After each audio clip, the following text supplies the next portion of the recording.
오늘 하나님께서 우리에게 주신 말씀은 시편 23편 1절에서 6절까지 말씀입니다.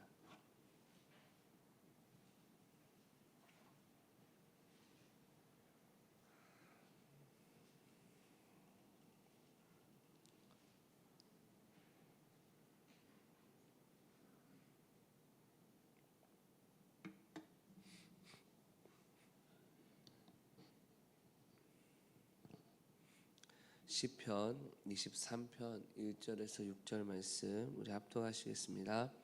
여호와는 나의 목자시니 내게 부족함이 없으리로다. 그가 나를 푸른 풀밭에 누이시며 쉴 만한 물가로 인도하시는도다. 내 영혼을 소생시키시고 자기 이름을 위하여 의의 길로 인도하시는도다. 내가 사망의 음침한 골짜기로 다닐지라도 해를 두려워하지 아니할 것은 주께서 나와 함께 하심이라. 주의 지팡이와 막대기가 나를 안위하시나이다. 주께서 내 원수의 목전에서 내게 상을 차려주시고 기름을 내 머리에 부으셨으니 내 잔이 넘치나이다. 내 평생의 선하심과 인자하심이 반드시 나를 따르리니 내가 여호와의 집에 영원히 살리로다.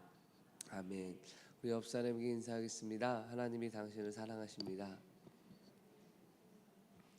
제가 여러분께 감기 조심하라고 말씀을 드리고 싶은데 제가 먼저 본을 보지 못해서 말을 못 드리는 거 양해 부탁드리고요.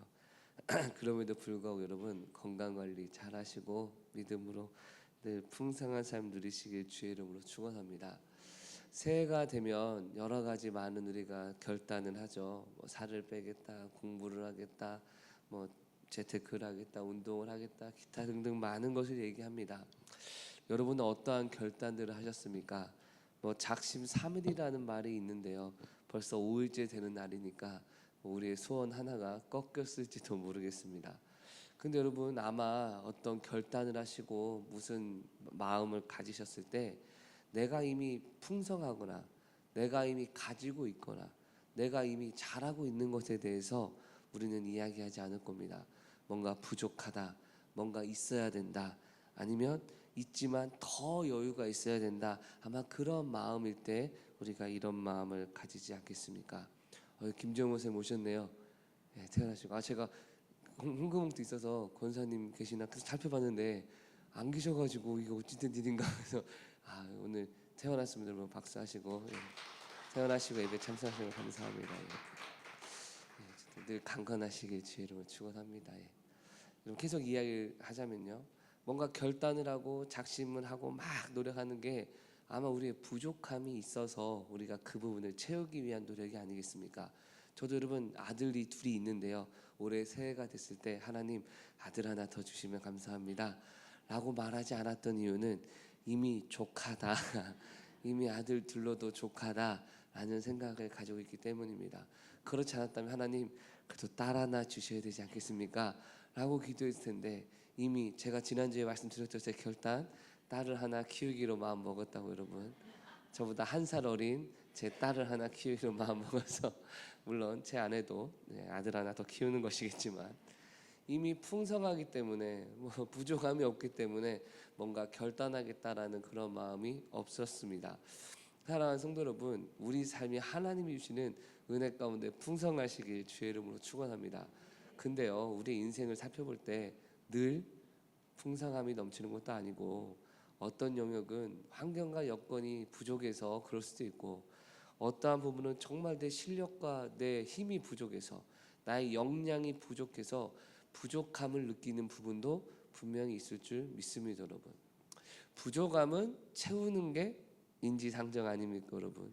그런데 하나님께서 우리에게 좋은 소식 하나 주시는 것은요, 그 부족함 영적인 것뿐만 아니고 신앙적인 것뿐만 아니고 우리의 모든 부족함을 하나님께서 채우기 원하신다는 사실을 여러분 믿으시길 주님의 이름으로 축원합니다. 여러분 저도 아버지로서 제 아들들이 무엇인가 행동을 할 때 뭔가 부족해 보이면 이거는 뭐 풍성함이 많은데 그 정도는 좀 부족해봐야지 라고 말하기보다는 이 부족함을 채워줄 수 있는 방법은 없을까 라고 생각을 합니다. 사람이 악할지라도 자기 자녀에게 좋은 것을 줄 줄 알거든. 하물며 우리 하늘 아버지께서 구하는 자에게 좋은 것을 주신다. 주님 약속하고 계십니다, 여러분. 따라서 이렇게 되게 도와주세요. 내가 뭔가 해보겠습니다. 결단하는 것도 중요하지만 하나님이 나의 모든 필요를 채워주신다라는 믿음과 확신이 더 중요한 줄 믿습니다, 여러분. 오늘 본문에 기록한 것은 다윗입니다. 다윗은 우리가 잘 알고 있는 이스라엘의 왕이었죠. 그런데 그가요 전직하여서 이스라엘 왕이 되었고 그의 처음 직장은 여러분 굳이 말하면 목자였습니다, 여러분.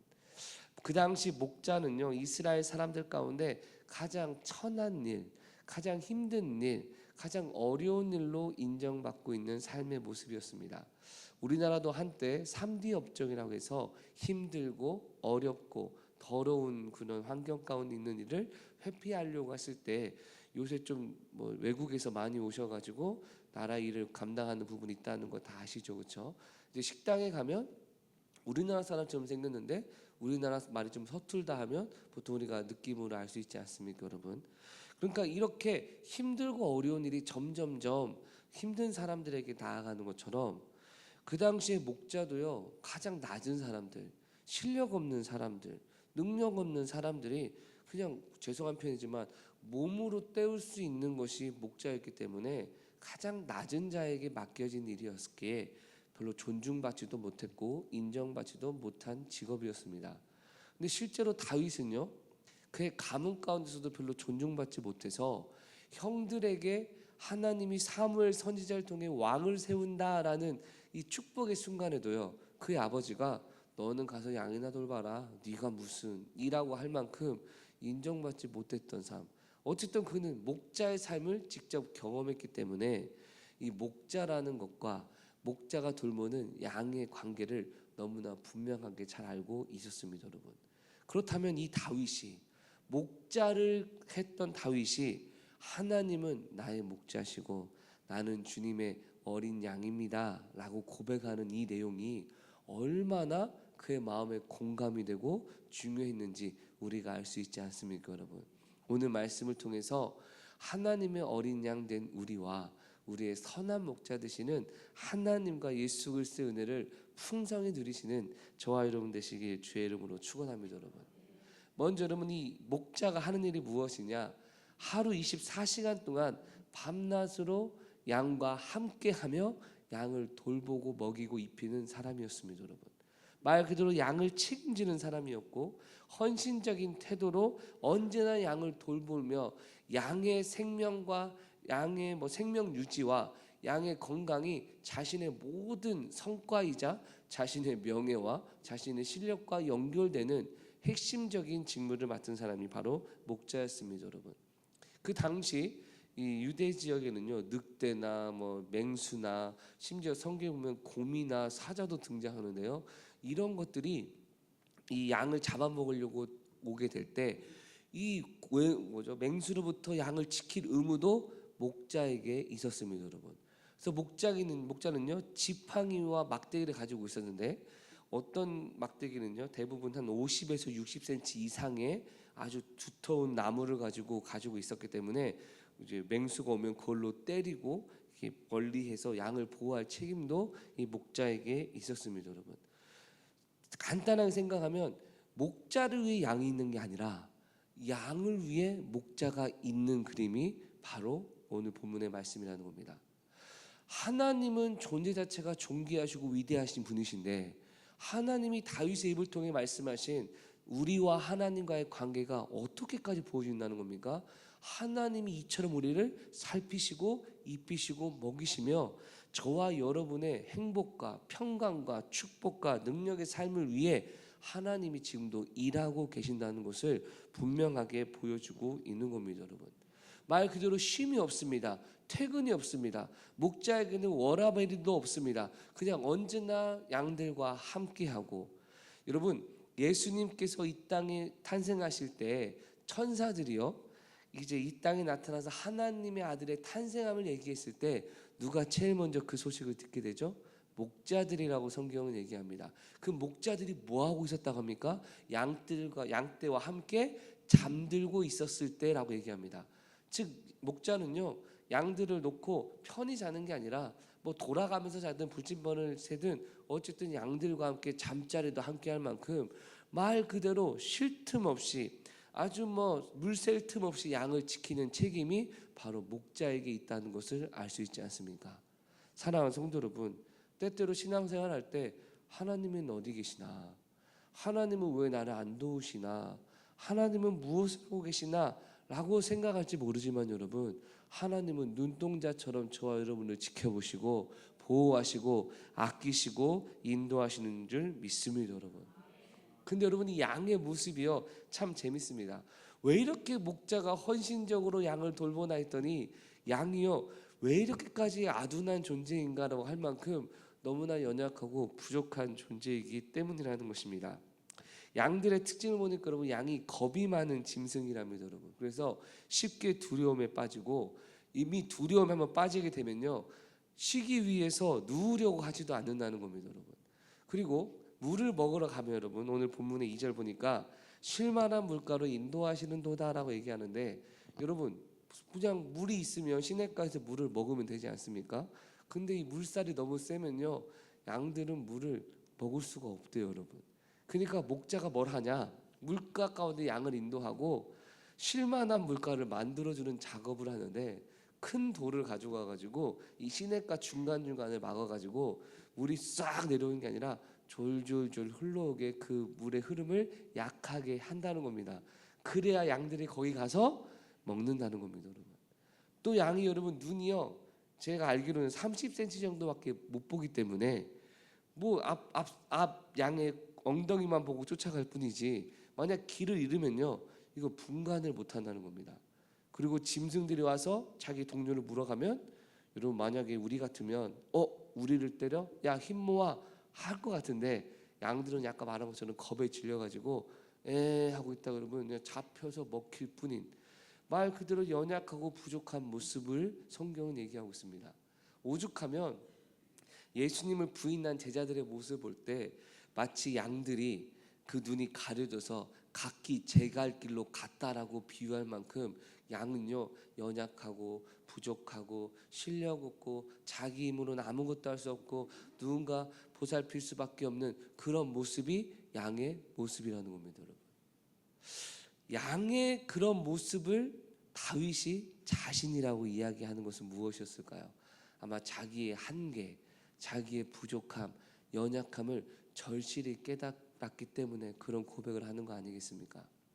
사랑하는 성도 여러분, 이 세상에서 살아갈 때는요 나의 약점을 굳이 얘기할 필요가 없습니다, 여러분. 예전에 제가 아주 놀랬던 일은요, 누구라고 말하지 않겠지만 프라이버시 때문에 어떤 청년 하나가 나 시하고 와야겠다 이러고 이러면 가는 겁니다, 여러분. 그래서 제가 아니 여자애가 뭐 그렇게 말하냐, 그냥 가라 말없이. 그렇지 않습니까, 여러분? 시하고 와야겠다 이상하잖아요, 그렇죠? 한 일주일 동안 변비였는데 한번 제대로 가야지 뭐 이런 얘기를 굳이 할 필요가 있습니까, 없습니까? 없잖아요. 나는 원래 멍청해서 그런가 봐, 이거 또 모르네, 이런 말 할 필요도 없죠. 왜 그럴까요? 사람들은 우리의 연약함을 알면 존중하기보다는 아이고 연약하네, 부족하네라고 판단하고 비판하고 무시하기 일쑤이기 때문이죠, 여러분. 그런데요, 그런 사회에 살다 보니까 우리가 부족함이나 연약함이나 한계가 있으면, 그래 내가 부족하구나, 내가 연약하구나라고 인정하기가 쉽습니까? 쉽지 않습니까? 쉽지 않습니다, 여러분. 그런데 문제는 뭐냐, 나를 진짜 도와줄 능력자 앞에서는 인정하는 것이 회복의 첩경이 아니겠습니까, 여러분? 만약 제가 한 5천만 원의 빚을 졌다고 가정해 보겠습니다. 제가 여러분께 말하면 부담 드는 걸 주는 것이고 굳이 말할 필요가 없는 거지만, 만약에 어떤 유력자가 와서 목사님 솔직히 얘기하세요, 빚 얼마예요? 내가 다 갚아줄게요. 그런데 여러분 제가 아무리 생각해도 5천만 원 그대로 말하기는 자존심이 상해서 1,000만 원 정도 됩니다 라고 얘기를 합니다. 그분이 얘기합니다. 목사님 어떤 것인지 얘기해 주면 제가 다 갚아줄 테니까, 마지막으로 얘기합니다. 제가 좀 더 있는 것 같은데 표정 보니까 얼마 빚졌습니까? 진짜 솔직하게 3,000만 원. 옆에 있던 누가 얘기하죠. 목사님 솔직하게 얘기 안 합니까? 아니 내 약점 다 드러내긴 그렇잖아. 아이고 다 갚아줘도 그렇지 나도 양심이 있잖아. 여러분 하나 묻습니다. 얼마라고 얘기해야 됩니까? 어이구 1억이라고 말한 분 없어서 참 다행이네요. 1억쯤 되는 것 같은데 해야 5천은 빚 갚고 5천은 뭔가 땡겨 맞는다. 저는 살짝 그 생각했는데 여러분 그때 솔직하게 얘기하지 않는 게 좋은 마음이든 남에게 부담 주고 싶지 않은 마음이든 어떤 마음인지 다 인정을 하지만 솔직하게 얘기하지 않으면요 힘들 겁니다. 그냥 다 얘기하여서 제가 5천만 원 빚졌습니다. 갚아드리겠습니다. 그때 자유함을 얻는 거 아니겠습니까? 여러분 이 세상에서 나의 모든 약점과 부족함을 알아도 해결해 줄 수 있는 사람은 아무도 없지만 우리 하늘 아버지께서는요, 우리 하나님 아버지께서는요 우리의 모든 연약함을 다 아실 뿐 아니라 능력으로 갚아주신다 말씀하고 계시면 우리가 해야 될 일은 주님 아이고 이건 내가 할 수 있는데 이것만 도와주세요 라고 말할 것이 아니라 혹시라도 잘하고 있다는 것마저도 주님께서 더 큰 축복을 예비하실 수가 있고 할렐루야 주님께서 더 좋은 은혜를 예비할 수 있으니 주님 나는 부족하고 연약하오니 주의 은혜로 나를 채워 주시옵소서. 겸손하게 주님을 의지하는 것이 진짜 회복의 첫걸음이 아니겠습니까? 목자였던 다윗은요 양떼를 돌보는 와중 가운데 분명히 깨달은 겁니다. 양떼는 너무나 부족하고 연약하구나. 그렇기 때문에 목자인 내가 양떼를 위해 목숨을 걸고 지키고 채워줘야 되고 그들을 공급하는 존재로서 이 자리에 있다라는 사실을 알고 있었기 때문에 자신의 인생이 힘들고 어려운 순간조차 목자 되신 하나님을 인정하고 하나님의 공급하심을 신뢰할 수 있었다는 것이죠, 여러분. 자, 이러한 상황을 다 이해하시고 1절 말씀 다시 한번 읽어볼까요? 여호와는 나의 목자시니 내게 부족함이 없으리로다. 아멘. 여러분 시편 23편의 가장 중요한 말씀이 이 구절이 아니겠습니까? 주님이 나의 목자시라는 겁니다. 아까 말한 것처럼 나를 책임지고 언제나 나를 보호하시고 나를 인도할 분이 예수 그리스도시요 우리 하나님 아버지시라는 사실을 우리에게 가르치고 있는 것입니다, 여러분. 그런데 이 사실을 진짜로 믿으십니까? 여호와가 나의 목자시니 내게 부족함이 없으리로다라는 고백에 진짜 진정으로 그럼요 저는 부족함이 없습니다 라는 고백과 앞으로도 없을 것입니다 라는 믿음의 고백이 자연스럽게 나의 신앙과 삶 가운데 흘러 넘치고 있어야 될 줄 믿습니다, 여러분. 근데 많은 경우 사단이 우리 마음에 두려움, 불신, 아니면 세상에 대한 욕심, 아니면 하나님이 허락하신 것보다 더 많은 욕심을 부리게 만듦으로써 부족함이 없는 하나님의 은혜에 부족함을 느끼는 결핍에 빠지게 하여서 하나님과의 친밀한 관계도 누리지 못하고 하나님의 은혜 가운데 풍성함도 누리지 못하고 오늘도 곤고함과 궁핍함 가운데 살아가는 것이 우리의 모습일 수도 있는 것입니다, 여러분. 부족함이 없다는 말은 여러분 모든 것을 채워주신다라는 의미보다 나의 필요를 아시는 하나님이 나의 필요만큼 나를 채워주신다라는 겸손과 하나님을 향한 신뢰의 모습이 있는 줄 믿습니다, 여러분. 제가 목회자로서 천성교회에서 저에게 이제 생활비를 주시는데 여러분 한번 물어보겠습니다. 부족함이 없을까요? 부족함이 많을까요? 이게 좀 애매해지기 시작하죠, 그렇죠? 여러분 부족함이 없도록 잘 챙겨주십니다. 아멘. 근데 또 이 말을 듣고 두 가지 생각을 할 수 있습니다. 엄청나게 주나 보네. 또는 두 번째, 목사님이 자족할 줄 아는 마음이 있나 보네. 그러면 둘 다겠죠, 그렇죠? 둘 다라고 얘기하죠, 제가. 그렇죠? 두 번째로만 얘기하면 아니잖아요, 그렇죠? 예. 무슨 말을 하느냐? 부족함이 없다는 표현은요 나의 필요를 알고 할렐루야 이 필요만큼 체험을 받아 전혀 하나님 은혜 가운데 부족함이 없습니다라는 믿음이 들어가는 고백이라는 것입니다, 여러분. 그런데 아니 나는요 적어도 목사라면 왜 어떤데요? 강남에 빌딩 하나 있어야 된다고 생각을 합니다. 말도 안 되는 생각이죠. 목사라면 자가용처럼 쓸 수 있는 전용 비행기나 하나 있어야 된다고 생각합니다 라고 헛되고 생각을 했다고 가정해 보겠습니다. 아마 죽는 그날까지 부족하다 하다 죽을 겁니다. 하나님께서 나에게 필요하신 분량만큼 채워주신다라는 것을 인정하는 것과 아니에요 더 주셔야 됩니다 라고 인정하지 않는 삶의 관점 하나가 우리 인생을 완전히 달라지게 만드는 겁니다. 우리 부모님들께 쉽게 이해하기 위해서 설명드리겠습니다. 자녀들의 부족함을 보시면 그냥 지나가십니까? 아니면 부모님이 보실 때 이거는 부족하면 안 된다, 내가 최선 다해 채워줘야겠다라는 두 번째 채움의 삶을 살게 하십니까? 여러분, 아마 부모님들은요 전부 두 번째를 선택할 겁니다. 여러분, 그런데 문제는 철없는 자녀들이 이렇게 말할 때가 있다는 겁니다. 왜 안 해줘요? 왜 안 해줘요? 옆집에 아빠 아들은 뭐 해줬는데, 내 친구네 엄마는 다 해줬는데 왜 나는 안 해줘요? 여러분, 이 아이의 잘못된 것 하나가 무엇입니까? 어쩌면 이 아이의 말이 맞을 수 있습니다. 옆집은 한 달에 한 번 해외여행 갈 수도 있고요. 옆집은 한 달에 한 번 외식할 수도 있습니다. 그런데 이 아이가 망가하고 있는 한 가지가 무엇입니까? 부모님이 엮어나해 나에게 필요한 모든 것을 다 채워주고 계시다라는 감사와 부모님에 대한 신뢰와 부모님에 대한 은혜의 마음을 완전히 상실한 것이 가장 큰 문제가 아니겠습니까? 하나님이 우리의 모든 것을 여러분 채워주시나 하나님이 보실 때 하나님이 보시기에 풍성한 삶을 우리에게 공급하고 계실 의지를 가지고 지금도 우리에게 부어주고 계신다는 사실을 믿으시길 주의 이름으로 축원합니다. 여러분, 실제로 예수님께서 이것에 대해서 뭐라고 말씀하시냐? 여러분, 예수님은 자신이 선한 목자라고 말씀하시며 삭군과 비교하여 비유를 설명을 하십니다. 자, 여러분, 삭군은 어떤 사람입니까? 성경에 보니까요, 삭군이든 선한 목자든 양떼를 열심히 돌보는데 언제 결정적인 차이가 일어나냐?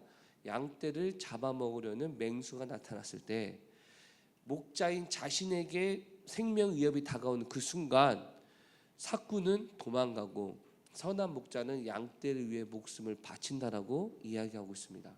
여러분, 삭군, 맹수가 나타났을 때 도망쳐야 됩니까? 아니면 양떼를 목숨 걸고 지켜야 됩니까? 그러면 지켜야 된다는 분들 위해 다시 한번 설명드리겠습니다. 여러분 아들이 목자로 취업했습니다. 저기 강씨 가문에 양을 돌보고 있습니다. 아들이 전화 옵니다. 아빠, 왜? 늑대가 나타났어. 어떡해요? 죽어야지. 양떼 지켜야지. 한 마리라도 죽으면 다 네 책임이다. 하시겠습니까? 아니면 야, 뭐가 중요해? 빨리 도망쳐. 여러분 어떻게 말씀하시겠습니까? 다시 한번 질문하겠습니다. 삭군이 도망쳐야 됩니까? 양을 위해 목숨을 바쳐야 됩니까? 도망쳐야 되죠. 여러분, 우리 삭군이란 말도 참 기분 나쁜 표현인데 여러분, 물어보겠습니다. 회사에서 주는 월급만큼 일하십니까? 아니면 월급보다 더 일하십니까?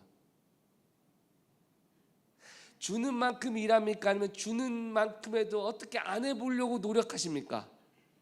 자, 삭군은 삭 받은 대로 일하는 사람입니다. 그렇죠? 그러면 삭을 받으면서도 일 덜 하려는 사람은 삭군보다 못한 사람인데, 그럼 우리 모두가, 저는 제외하고, 삭군입니까? 삭군입니까? 여러분, 예수님이 삭군에 대해서 말씀하시는 건요, 이 삭군 못된 것들아 라고 말하는 그것보다는 이 세상의 모든 삭을 받는 사람은 최선을 다해 일해도 자기 목숨이 위협되는 순간을 다 도망갈 수밖에 없는 것이 일반적인데, 그들이 나쁘다는 것이 아니라 나 예수 그리스도는 선한 목자로서 너희의 양떼를 돌보는 정성과 사랑이 어느 정도냐? 너희를 위하여 나의 목숨까지 바치는 나는 선한 목자다. 할렐루야.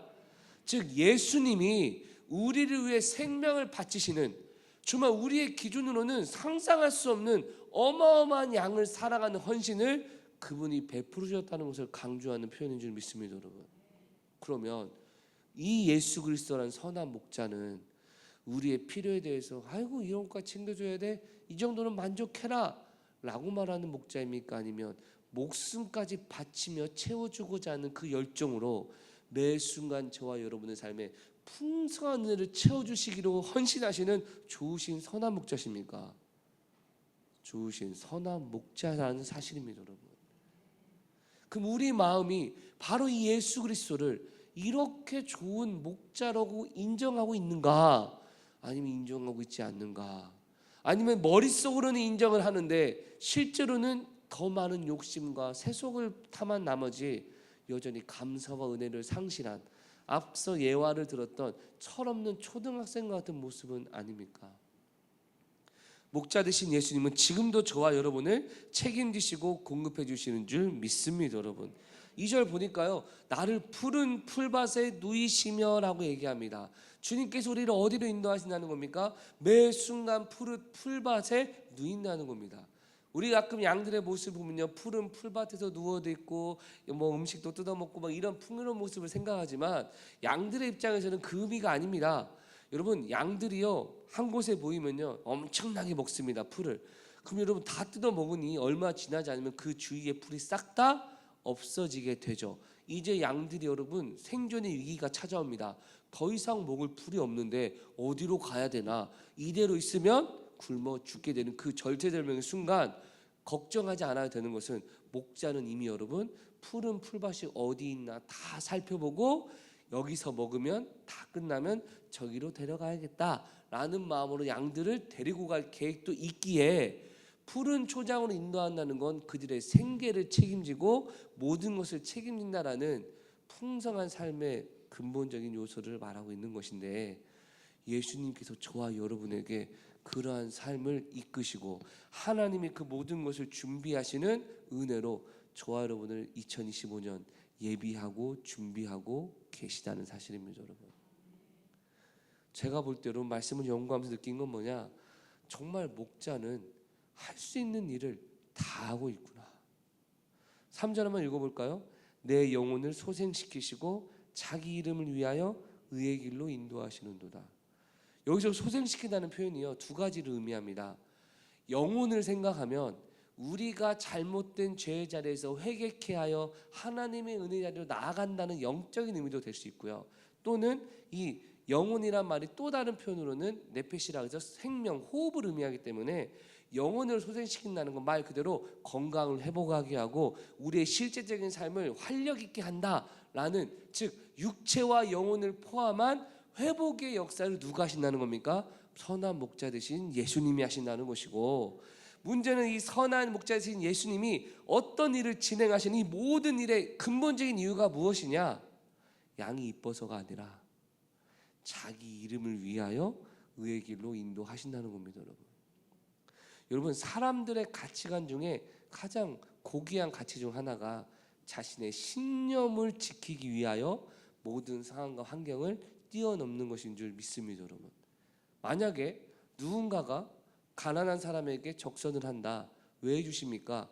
아니 이 사람이 불쌍해서요 라고 말하는 거라면 여러분, 어느 순간 불쌍하게 안 보이는 순간이 오거나 아니면 얄밉게 보이는 순간이 오면 하겠습니까? 안 하겠습니까? 안 할 겁니다. 그런데 만약 이 사람이 어려운 사람을 돕는 건 저의 명예와 관련된 겁니다. 저는 어렸을 때부터 그렇게 배워왔고 앞으로도 나의 명예를 위해 나의 도움이 필요한 사람을 언제든지 돕겠습니다 라는 확신이 있는 사람이라면요, 내가 돕는 어려운 사람이 때때로 거부하고 밉게 보이고 얄미워도요 신경 쓰지 않고 자기 이름을 위하여 계속해서 헌신할 겁니다. 하나님이 우리를 사랑하시고 공급하신 은혜가 이유가 무엇이냐? 자기 이름을 위하여. 이것보다 우리에게 든든한 약속은 없는 줄 믿습니다, 여러분. 하나님이 자신의 영광과 자신 스스로의 명예를 지키기 위해 저와 여러분을 사랑하기로 마음 먹으셨고 우리를 돌보시고 입히시기에 우리가 아무리 부족해도 하나님의 사랑은 꺾이지가 않고, 우리가 아무리 연약해도 하나님의 사랑은 흔들리지가 않고, 우리가 잘돼도 하나님의 사랑은 흔들리지 않고, 우리가 못해도 하나님의 사랑이 흔들리지 않으니 정말 우리의 선한 목자 되시는 하나님의 은혜와 예수 그리스도의 은혜가 얼마나 우리에게 풍성한 삶을 예비하고 있는지 깨달으시길 주의 이름으로 축원합니다, 여러분. 그게 마지막 질문입니다. 그렇다면 나는 이 선한 목자 되신 예수님의 은혜를 누리고 있느냐 이겁니다, 여러분. 어떤 사람이 이제 팔레스틴 지역에 여행을 갔답니다. 팔레스틴 지역 여행을 가서 이제 목자들을 만났는데 목자들이 실제 양들을 돌보는 모습을 보니까 참 신기했다고 하더라고요. 책에 있는 내용입니다.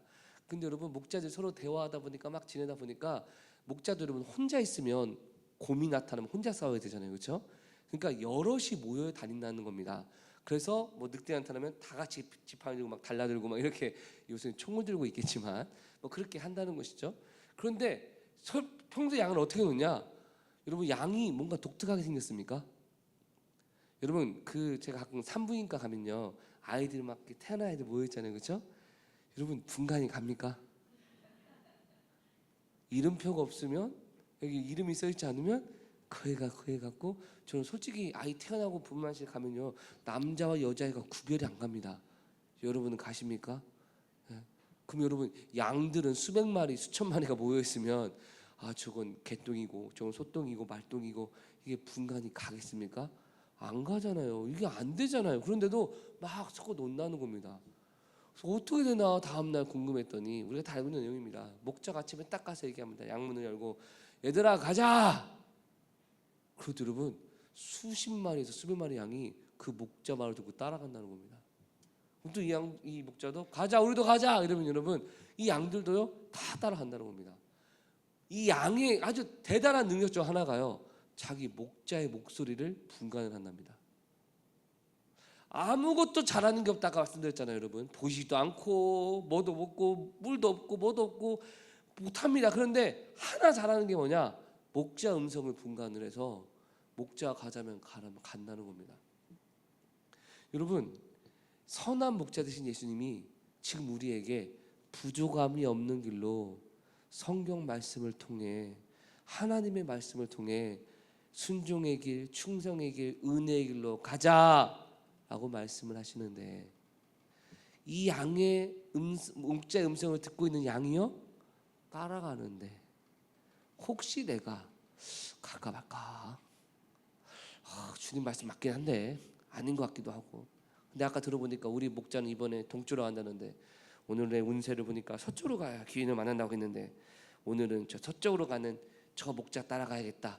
만약 양이 이런 생각을 하고 있다면 여러분, 적어도 풍성함의 자리에 못 가겠죠. 예수님은 이러한 특징에 대해서 그 당시 사역하실 때 분명히 말씀하셨습니다. 하나님의 복음을 전하시는데요, 안 듣습니다. 사람들이 오히려 의심합니다. 그럴 때 예수님 합니다. 양은 목자의 음성을 듣는데 너희는 내 양이 아닌 거로 내 음성을 듣지 아니하노라. 너무나 무섭고 너무나 두렵고 너무나 정신이 번쩍 드는 말 아닙니까? 주님은요 설득하지 않으셨습니다. 여러분, 성경을 보시면요, 예수님이 이것이다 저것이다, 아니 이거라고, 아니 그게 아니라 이거라고 라고 말씀하시는 구절을 혹시 찾아보셨다면 저한테 제보 좀 해주시면 감사하겠습니다. 제가 봤던 모든 구절에서는요, 하나님의 말씀을 선포하시고 받아들인 자를 사용하셨지, 거절하는 자는요 붙잡지 않으십니다.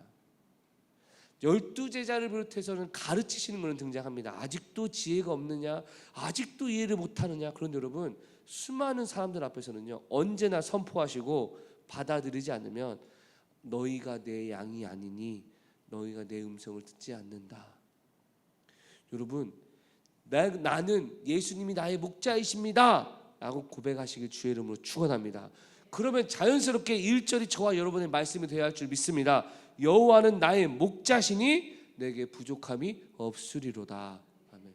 주변에 누군가 얘기할 겁니다. 목사님, 이게 부족하잖아요. 아니요, 부족해 보일 수 있는데 저도 그것만으로 이미 충분합니다. 이미 그것이 내게 부족함이 없습니다. 목사님, 딸 하나 낳아야죠. 아니요, 아들로도 부족함이 없습니다. 목사님, 키가 180이 안 돼 속상하죠. 179.5니까 속상하죠. 아니요, 부족함이 없습니다. 요새 여러분, 제가 한때는요 너무 스트레스였어요. 왜냐, 80이면 좋은데 79.5였거든요 제가 최고점. 그래서 제가 80이라는 때 뻥도 쳤는데 반올림 되잖아요, 그렇죠? 80이라고 하는 애들이 저보다 월등히 크니까 제가 속상한 일이 많아가지고 힘들어하는 와중에 어떤 TV에서 그런 말이 유행했습니다. 180 밑으면 루저죠. 막 이런 얘기가 나와가지고 나는 루저 아니고 루저고 루저 아니고 루저고. 왜냐면 살짝만 올리면 180 되니까요, 그렇죠? 근데 여러분 어느 순간 제 요새를 볼 때요, 요새 젊은 친구들을 볼 때 저보다 키 큰 청년들이 많지가 않다는 걸 좀 느끼면서 두 가지가 생각합니다. 첫 번째, 어렸을 때 우유 먹어서 잘 됐나 보다. 두 번째는 밤 10시부터 새벽 2시까지가 성장 호르몬이 나오는 타이밍인데 요새 애들 다 그런 건 아닙니다. 성급한 일반의 오류가 된다는 것도 알지만 밤 늦게까지 안 자고 게임하고 TV 보고 유튜브 하다 보니까 성장 호르몬이 안 나왔나 뭐 이런 생각도 들기도 하지만 여러분, 어쨌든 저는 부족함이 없습니다. 여러분, 부족합니까 여러분? 제가 여러분 머리가 좀 큰 편입니다. 여러분들이 모르시는데 여러분 머리가 큰 편입니다. 제가 군대 가서 알았습니다. 모자 사이즈가 친구들은 4자인데 저는 앞자가 5자로 시작하더라고요. 보통 47, 48인데 저는 52를 쓰고 다녔거든요. 근데 감사하게도 하나님이 어깨를 넓혀주셔가지고 제가 이랬다면 컸을 텐데 이러니까 어깨가 있기 때문에 머리가 안 커 보이는 기적을 하나님 허락해 주셨는데 부족함이 없습니다. 여러분, 이건 아멘할 건 아니고요. 무엇을 말씀드리냐, 세상의 관점, 세속적인 관점으로 나의 삶을 돌아보면요, 실제 지금 하나님이 공급하시고 나에게 풍성히 채워주는 그 순간에도요, 부족해요. 감사와 기쁨과 은혜가 없이 늘 하나님을 원망하며 비참해하는 삶. 부족하니까 뭐 하겠습니까? 채우려고 노력하겠죠. 하나님 이미 다 됐다고 말씀하셨고 이제 주와 복음을 위해 살라고 명하시는데 아직도 부족하다고 느끼면, 경제적으로 부족하면 경제적으로 더 시간을 투자하여서 주님의 나라를 위해 사용하지 않을 것이고, 또는 나의 관계적인 문제에서 외로움을 느낀다면 예수 그리스도가 나의 친구가 되시고 나의 은혜를 주시고 교회 공동체를 통해서 위로와 평강을 주신다고 약속하심에도 불구하고 세상의 사람들의 친밀함을 얻기 위하여 또 시간을 낭비함으로 예수 안에 풍요로움을 누리지 못할 것이고, 여러분 무엇이든 예수님이 나의 목자시니 내게 부족함이 없으리로다라는 믿음의 고백이 저와 여러분에게 있어야 될 줄 믿습니다. 여러분, 그렇기 때문에 우리는 지금도 목자의 음성을 분별할 수 있는 영적인 귀가 열려야 될 줄 믿습니다. 여러분, 그런데 그 영적인 귀를 열리는 것이 무엇입니까? 많이 이야기를 하지만 주님의 말씀을 듣는, 말씀을 보는 눈이 열려야 되고요, 기도 가운데 설교 가운데 말씀을 듣고 주님께서 나에게 이렇게 은혜 주셨구나라고 하는 우리의 마음의 문도 열려야 주님의 음성이 들릴 줄 믿습니다. 여러분, 제가 여러분 목회자로서 전 지금 감사하고 기쁨으로 살아가고 있는데 만약에 제 마음속에 결핍이라는 세속적인 결핍 하나가 제 안에 딱 들어오는 순간 여러분, 아마 저는 늘 짜증과 원망과 불편함으로 마음을 가질 겁니다. 예를 들어 제가 우리 교회 건물 이 정도면 안 돼, 적어도 한 2층 높이의 신축 건물이 필요해 라고 만약 이게 하나 딱 심겼다고 생각해 보세요. 여러분 볼 때마다 아이고 저 참 불쌍한 목사입니다, 2층 건물에서 설교도 못하고, 아이고 저는 참 불쌍한 사람입니다, 2층 건물에 설교도 못하고. 여러분 누가 더 불쌍해 보입니까 여러분? 그런 생각하는 제가 더 불쌍해 보이지 않겠습니까 여러분? 말도 안 되는 예를 들었지만 사랑하는 성도 여러분, 만약 우리가 세상의 욕심 하나가 내 안에 팍 들어오고, 세상의 욕심 하나가 팍 들어오면 내가 또 명품백 하나 있어야 되는데, 내가 또 명품 시계 하나 있어야 되는데, 내가 적어도 양복 하나는 아주 기깔난 거 사야 되는데, 뭔가 결핍이 하나하나 찾아올 때 하나님을 향한 사랑이 식어져 버리고 우리는 목자 되신 예수님께 감사는커녕 원망과 불평함을 토로하지 않겠습니까? 주님은 말씀하셨습니다. 우리가 빈손으로 왔음에 빈손으로 가는 것이 마땅하고, 우리가 자족하는 마음이 있다면 경건함의 범사에 유익이 있을 것이다. 아멘. 여러분, 나는 풍족하니까 앞으로 더 월급 인상을 꿈꾸지 마세요, 그런 의미를 말하는 게 아닙니다. 여러분, 중요한 걸 먼저 할 때 부수적인 것을 노력할 수 있는 여유와 기회가 생긴다는 것을 말씀을 드리는 겁니다. 말씀을 마무리하겠습니다. 만약에 제가 제 자녀의 생일날 선물을 주고자 합니다. 그래서 자녀에게 얘기합니다. 아들아, 아빠가 네가 내 아들이라 너무나 고마워. 우리 아들은 아빠가 아빠라서 좋아?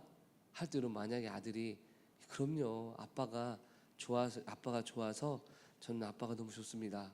실제로 그런 얘기 하더라고요. 저는 아빠가 착해서 좋아요. 그래서 물어봤습니다. 아빠가 왜? 아빠가 왜 착해?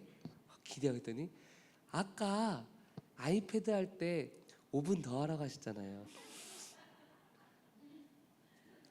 어쨌든 여러분, 아빠가 착해서 좋아요. 이러면요, 또 뭐 갖고 싶어? 라고 할 수 있지 않겠습니까, 여러분? 실제로 이번에 생일 때 말하더라고요. 아빠, 저 페이퍼 블레이드, 이게 딱지로 여러분 그 팽이 접는 건데, 저 뭐 비하인드 북이 있는데 아빠 이거 사주시면 안 돼요? 라고 물어보더라고요. 제가 그렇습니다. 아빠가 전에 다 사줬잖아, 그치? 했더니 예, 맞아요, 아빠 다 사주셨어요.